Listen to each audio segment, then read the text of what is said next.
But the introvert the introvert variety is more difficult because he has intuitions as to the subjective factor, namely the inner world. Yes. And of course that is now very difficult to understand because what he sees are most uncommon things, and he doesn't like to talk of them if he's not a fool, because he would spoil his own game by telling what he sees, because people won't understand it.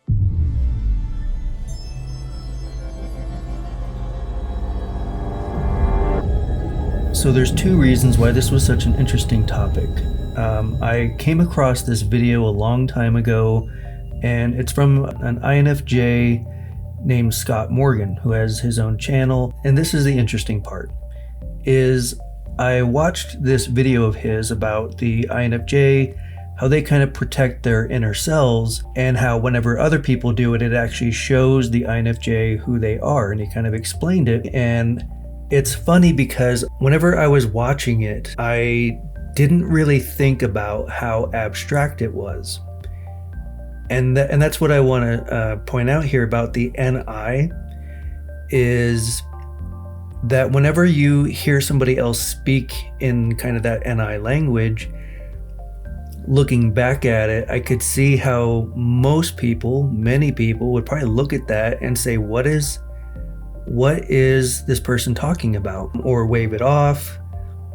But I want to illustrate this to really show how NI sees reality and how it understands what's going on, but it's in a very abstract way. So here, I'll show you part of it. I'm going to talk about how INFJs can protect themselves. Now, we can all have, or we all do have, you could say like a protective layer around us in order to be in the world, sort of parts of ourselves that we create, which then creates a protective layer that we use in the world. If we see this as the protective layer, you could almost look at it like a shield that protects the INFJ from the outer world. Now, I think what happens is essentially INFJs use their protective shield to protect what's in here, whereas for others, they can protect more extrovertedly. Their protection is goes outward, you could say. So it could look like ways of speaking, it could look like ways of behaving. The INFJs pick this protective mechanism up quite easily. The more someone tries to protect themselves through the use of the shield, the more the INFJ can see them. It's like it doesn't work. So it's like the INFJ has a protective layer that is employed to protect the sacredness of the inner world, presents outwardly, you could say fairly authentically. There's not a lot to sort of pick up in regards to defense mechanisms, although some people have said that INFJs can use insight and truth, if you like, as a defense mechanism. For the INFJ, they see this as very non-defensive and non-threatening because they're trying to be authentic, and their protective layer is kind of there to keep people out and keep the sacredness or the sensitivity of the inner world within. Whereas others, generally speaking, their defensive protection is extroverted out as certain defenses, picks all of this stuff up, and it actually lets the INFJ know what is going on inside of them, inside of the other people. So anyway, I hope all of that makes sense. And so what he's saying is that the INFJ holds very secretly a protection of their inner selves, their inner world, and that what they project is typically going to be insight or their truth, but they're not going to use their inner selves as a defense mechanism. In other words, you don't really get to see what they're trying to protect in the first place. And what he's saying is that for other people, they are often projecting something of a defense, which gives insight to the INFJ, who then sees who they really are. But what's really funny though is that he's explaining it, and whenever I watched it, I thought that he explained it fairly well. I understood it. It made sense to me, and I didn't think anything about it as far as the presentation. And it wasn't until many years later that I thought back to that, and I thought, what a very abstract concept that I'm sure most people would look at and say, what is this guy talking about? Or that he is giving, again, kind of building up the INFJ as this kind of mystical creature who is doing things that other people aren't. And that's not what he's saying. I think he makes a point about that. But what I'm pointing out here is that this is his perception. This is how INFJs kind of perceive things, and that's why it's very hard for INFJs to put into words what their thoughts are, because they know that even if they explain it, even if they take the time to try to put into words, and there he is, he's drawing, he's doing other things, he's really trying to help people understand what's in his mind, what his thought process is.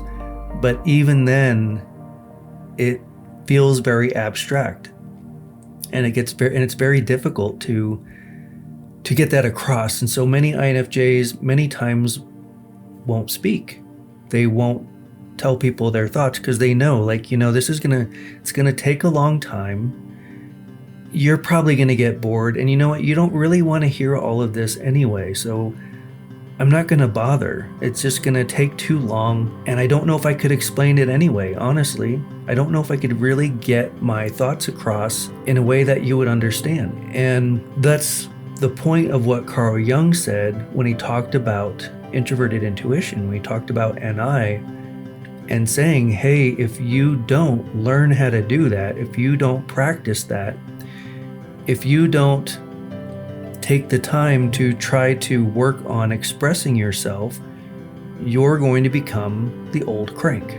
That's his words. You're going to become this person who is bitter at the world for not understanding them. And you can't do that. You can't simply say, no one's going to understand me, so why bother anyway? And that's what the point of this video is. And I just want to make sure that that's understood. That is my message to other INFJs, is that you need to do that hard work. And you need to get out there, and you need to join in conversations. You need to try to express yourself. You'll get better. And yes, there'll be times where you go, you know what? This long thought process that I have, this isn't the place. This isn't the time or place to do that. I get it. And you need to be able to work on condensing your thoughts into smaller bite-sized chunks for people, and do your best to make them grounded as much as possible. And that's what I'm doing. That's what this channel is. That is why I don't have a faceless YouTube channel. That is why I don't allow myself to have a script. I don't have any notes. I don't have anything. I simply have a topic, and I go and I try to look at the camera. I try to keep eye contact. And it's funny because I'm actually trying to make sure I do that and don't look away and address my audience, and I'll get done recording and I'll look at it and I'm like, oh my, I wasn't looking at the camera half the time. I'm constantly kind of looking. I don't know what is down right here. I don't know. I'm constantly looking down. Some people actually thought have commented and been like, hey, it's kind of distracting how much you look at your notes. And I'm like, I don't have any notes. I don't have anything. And that I do that to myself on purpose to try to get better at talking through my thoughts. And so I just want to say that to other INFJs. Yeah, you know what? Some people aren't going to understand you. Some people are going to be like, what are you talking about? And that's fine. Because there will be other people who maybe not right then, who might put that together with another puzzle piece some other time and go, oh, you know what? I remember this one person who said this, like, that makes a lot more sense when I put it in this context over here. I understand what they were saying. At the time I didn't. Maybe at the time I even said, you don't make any sense. And I feel bad because now I get it. I get what they were talking about. And that might happen. So that's my message to INFJs. You need to go ahead, talk through your thoughts, talk them out loud to other people, and you will get better at it. You'll find that maybe they took some value in it, and if they don't, that's okay. It's okay that you weren't understood, because the alternative to worry about not being understood is never speaking, and that's not a life. So I hope that was helpful and that you take it to heart and you start making sure that you get out of your head, express your thoughts, your ideas, and see what happens.